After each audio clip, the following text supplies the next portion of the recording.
Je suis du nom de la famille Passy Alphonse,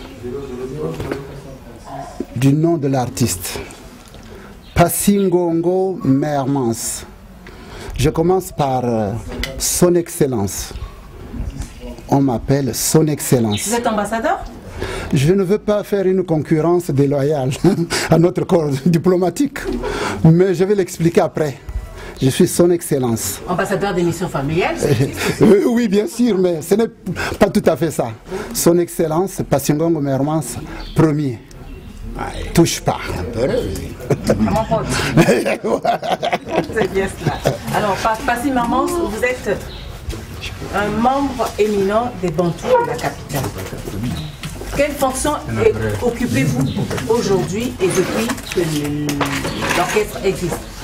Depuis que l'orchestre existe, je n'étais pas là à la création de l'orchestre Les Bantous de la capitale. Vous avez pris le train en marche?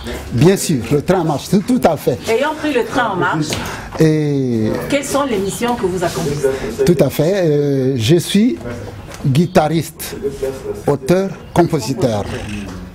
C'est le chef Yessou qui est à ma droite, avec le chef Nino, et le vieux Pandi qui est parti, qui n'est plus avec nous, qui sont venus me chercher. C'est une longue histoire que je ne peux pas raconter maintenant, le temps est trop court. Alors, amour, harmonie comme témoignage des Bantous de la capitale. Bien sûr, avec amour. Amour, s'il n'y avait pas d'amour, on ne serait pas là jusqu'à présent. Je suis même l'héritier de tous ces gaillards, les dieux de la musique congolaise, que je les appelle moi, dieux de la musique congolaise. Je suis l'héritier.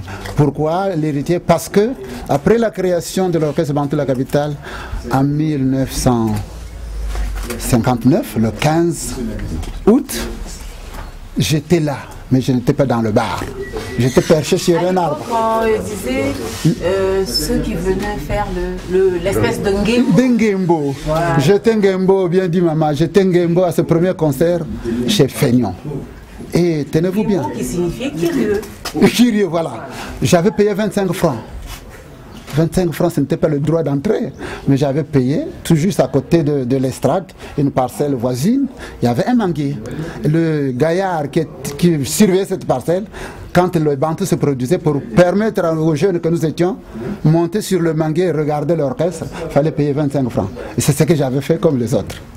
Donc c'était une espèce de magnétisme qui vous attirait déjà vers le bantou. Tout à fait, tout à fait. La preuve, je suis resté fanatique de leur guitariste de l'époque, Papa Noël. Je faisais tout à l'image de ce monsieur-là. Et c'est ça qui a fait que lorsque les Bantous ont eu besoin de reformer l'orchestre, prendre les jeunes de chez nous, eh bien, ils m'ont fait appel et je suis allé.